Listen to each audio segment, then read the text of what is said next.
Invitamos a las personas que se encuentran afuera de la sala a ingresar para continuar con nuestra siguiente conferencia.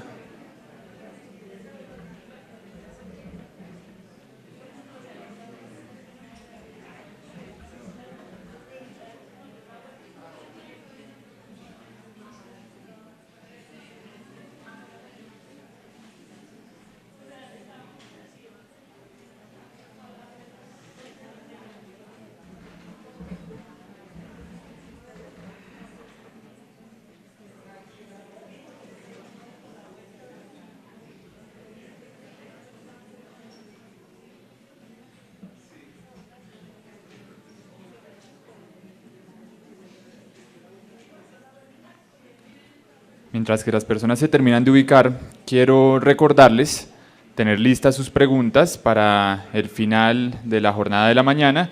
Reuniremos a 3 de los conferencistas de la mañana y tendremos espacio de preguntas. Además, quisiera recordarles que se entregarán certificados del evento después del almuerzo. Asimismo, cuando les entreguen sus certificados, confirmen, quienes no lo han hecho aún, que los correos electrónicos son los correctos, porque a esos correos se les hará envío de las memorias de todo el evento.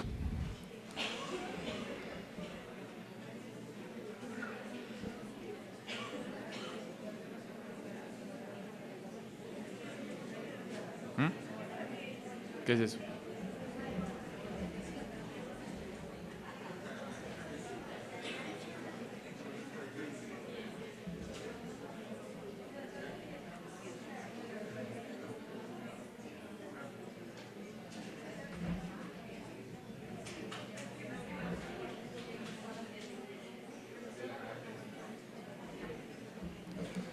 Y bueno, sin más espera,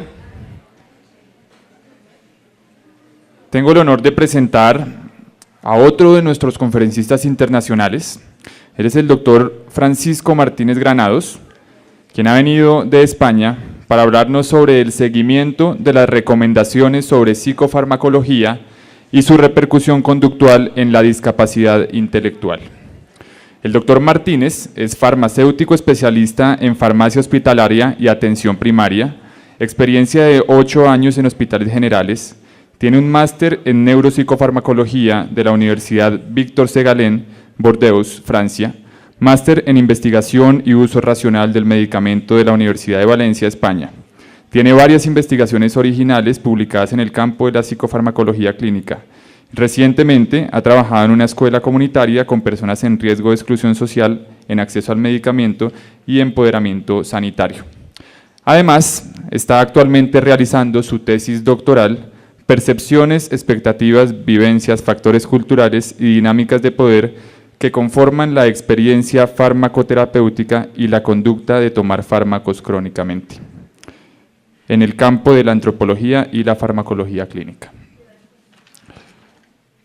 Pues bien, doctor Martínez, el micrófono es suyo.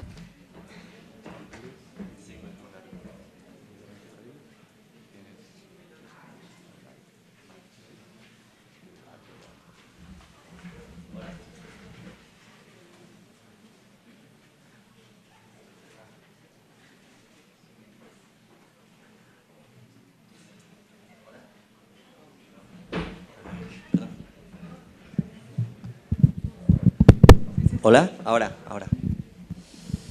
Bueno, me bajo mejor. Hola, ¿qué tal? Buenos días. Bueno, en primer lugar quería agradecer a la Fundación CDSNID por la labor que hace de integración de personas con discapacidad cognitiva y por haber organizado un congreso como este. Creo que es importante y la verdad es que escasean.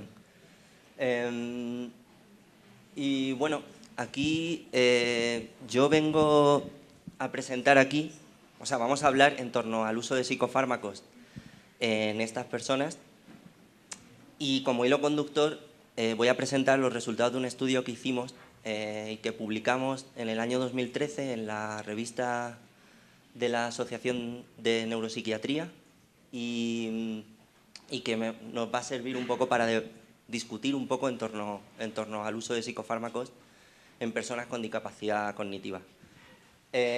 Bueno, el estudio lo hicimos un equipo multidisciplinar compuesto por enfermeros, médicos, psiquiatras, psicólogos y farmacéuticos. Y todo esto estuvo dirigido por el doctor Emilio Polyanguas, que es una persona con la que yo me he formado y que tiene una amplia trayectoria del uso de psicofármacos en determinados colectivos, porque, bueno, la verdad es que tenemos una preocupación acerca de cómo estamos usando los medicamentos y sobre los resultados que realmente inducen. Entonces, fruto de esta preocupación, vemos fundamental establecer líneas de investigación, aunque sea con pocos recursos, aunque sea con metodologías que no sean muy robustas, pero sí que hay que acompañar nuestra práctica de una cierta metodología en investigación. Bien, pues por un lado tenemos que es muy frecuente, no sé, porque hay una variabilidad según los entornos, pero en nuestro entorno asistencial es muy frecuente el uso de psicofármacos para tratar de controlar las alteraciones conductuales en personas con discapacidad intelectual. Esta alta frecuencia de uso de este tipo de herramientas terapéuticas se contrasta con la ausencia de estudios en torno a este uso. Es decir, cuando acudimos a la literatura, tratamos de encontrar estudios en torno a qué resultados a largo plazo y sobre distintas variables clínicas proporcionan los psicofármacos en este colectivo, vemos que hay una ausencia de datos importante, ¿vale? Entonces, esto es importante porque, bueno, sabéis que desde la medicina basada en la evidencia nos dicen que el proceso de toma de decisiones farmacoterapéuticas, es decir, cuándo decidimos intervenir con farmacoterapia, a qué dosis, durante cuánto tiempo, todas estas cuestiones sobre qué combinación de fármacos establecemos. Estas decisiones farmacoterapéuticas deben basarse en 3 pilares fundamentales, así a un rasgo general. Por un lado, en la evidencia científica, es decir, qué pruebas científicas tenemos que avalan ese uso. Por otro lado, en la experiencia clínica de los profesionales sanitarios y, por otro lado, en todo el mundo psíquico y subjetivo del paciente y la propia experiencia farmacoterapéutica que tiene el paciente. Bien. Entonces, en este colectivo de personas con discapacidad intelectual, por un lado, vemos que una de esas patas que regulan ese proceso de toma de decisiones ya nos encontramos con una carencia importante, y por otro lado, vamos a ver luego que hay otras limitaciones, ¿no? ¿Esto qué hace? Que no se usen. O sea, no es que aboguemos por no usar, sino que tenemos que usar y observar. Es decir, es muy importante, es casi un imperativo ético, trazar líneas de investigación independientes que respondan a las preguntas que realmente tenemos en nuestros contextos clínicos. Bien, hasta ahora, de lo único de lo que disponemos es que un poco guíe nuestro proceso de toma de decisiones en cuanto a la medicación. En este colectivo son guías de consenso de expertos. Bueno, como sabéis, las guías de consenso de expertos es una reunión de expertos que, en función de la poca información que hay disponible, toman una serie de decisiones sobre qué intervalos terapéuticos emplear, qué combinaciones de fármacos emplear, cuándo emplear fármacos, etc. Bien. Entonces, nosotros, lo que nos interesa en este estudio, lo que nos interesó es estudiar cómo influye el uso que hacemos de la psicofarmacología en las habilidades adaptativas de estas personas y en las conductas, en las alteraciones conductuales. Bien, entonces vamos a empezar definiendo muy brevemente qué entendemos por déficit de adaptación. Y bueno, todos conocéis un poco esto, no hace falta que me detenga mucho, pero sabéis que actualmente el énfasis se pone no tanto en el coeficiente intelectual, sino en algo más complejo como es la interacción entre esa persona y su entorno. Y todo esto contextualizado por la edad y por el grupo cultural del que forma parte. Bien, entonces, por un lado tenemos que hay factores psicosociales y culturales que pueden afectar a las habilidades adaptativas de esas personas. Bien, luego tenemos otra cuestión. Sabéis que la psiquiatría o el uso de psicofármacos muchas veces se sustenta sobre un paradigma biologicista.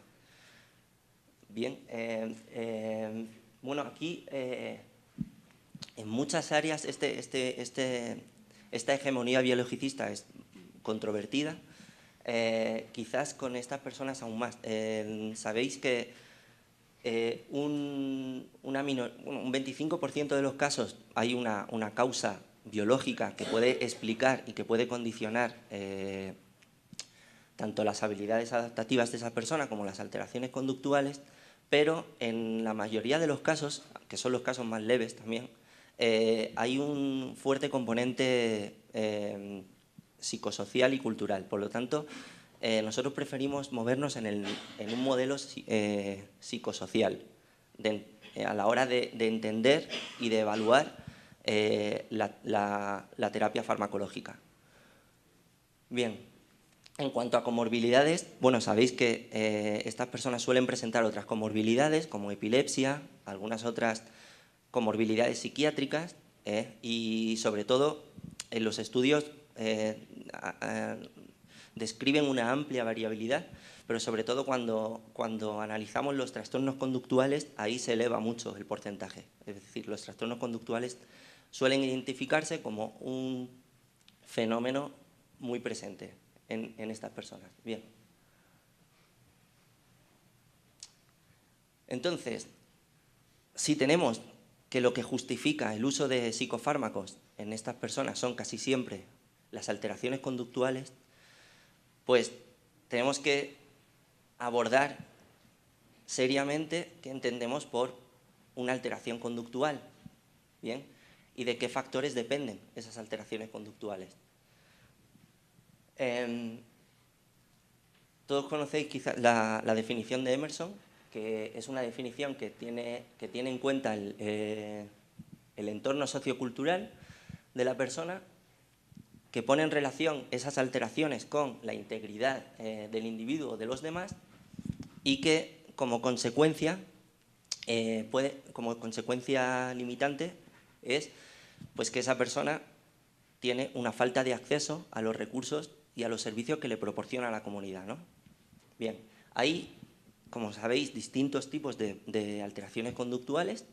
Algunas son más evidentes que otras, y esto es importante porque hay veces que una persona a lo mejor tiene alteraciones conductuales que no son violentas o que no son muy llamativas o que no hay víctimas, por decirlo de alguna manera, pero esa persona tiene un retraimiento social importante que le hace, o tiene una falta de motivación que le hace que no participe de las actividades que se le proponen. Tal. Entonces, ahí esa persona está siendo muy desfavorecida y entonces hay que prestar atención a todo tipo de alteraciones conductuales, no solo a una. Bien. Por lo tanto, ¿de qué depende? Bueno, tenemos que los problemas conductuales, las alteraciones de conducta, van a depender de una compleja interrelación entre muchos factores, como pueden ser, por ejemplo, la intensidad, la frecuencia y las consecuencias que tienen esas alteraciones conductuales, del entorno y de las reglas sociales que rigen y asistenciales donde esa persona está, de la edad, de la capacidad que la persona pueda tener para comunicar un significado, para darle un significado a lo que ha ocurrido, a las alteraciones conductuales. Y también va a depender de nuestra propia formación, de nuestras creencias, de nuestros valores y, por supuesto, también de los recursos que tenemos en los sistemas sanitarios donde nos encontramos. Muchas veces hay mucha facilidad y hay mucha accesibilidad a los recursos farmacológicos, pero no hay accesibilidad a recursos asistenciales, ¿no?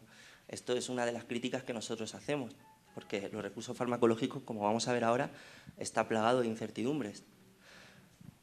Entonces, nos parece importante que esto que se llama el coste-oportunidad, es decir, que se inviertan los recursos justos farmacológicos, pero que se invierta también en otros recursos no farmacológicos, que son fundamentales.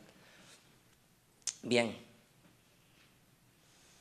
Entonces, tenemos que las alteraciones conductuales tienen mucho peso en las comorbilidades que presentan estas personas. Bien. Hay que decir que en cuanto a las comorbilidades, que todos sabéis que estas personas también puede ser un reto hacer diagnósticos diferenciales, ¿vale? Entonces, discernir bien si el origen de ese trastorno, de esa alteración conductual está en una psicosis, por ejemplo, o está en el dolor, que esa persona tiene mucho dolor y se expresa así, o está en otras alteraciones somáticas o dónde. Entonces, también es importante y también es dificultoso, porque ya lo es en el resto de poblaciones donde no hay una merma cognitiva, el diferenciar si los fenómenos que observamos son producidos por la propia medicación. Bien, entonces, es decir, la propia medicación puede eclosionar mecanismos subyacentes a las alteraciones conductuales. Entonces, esto muchas veces se pasa de lado, no se estudia y es muy difícil discernir. O sea, pasa con otros grupos farmacológicos. Por poner un ejemplo, los antidepresivos como efecto secundario pueden provocar anorexia.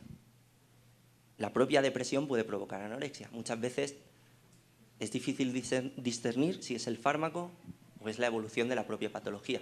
En la esquizofrenia, los propios antipsicóticos pueden inducir psicosis, si se retiran bruscamente, por ejemplo.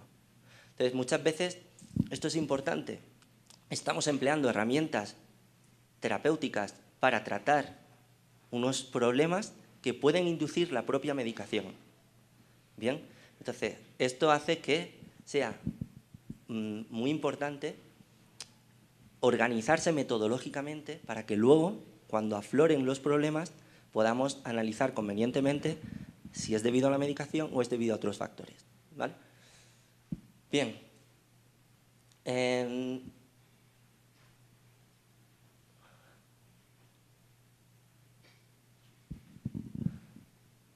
Bueno, entonces, como hemos dicho, a nosotros nos preocupa el uso que se está dando de la medicación, sobre todo porque vemos que la frecuencia es alta y que además la tendencia es a cada vez emplear más esta herramienta farmacológica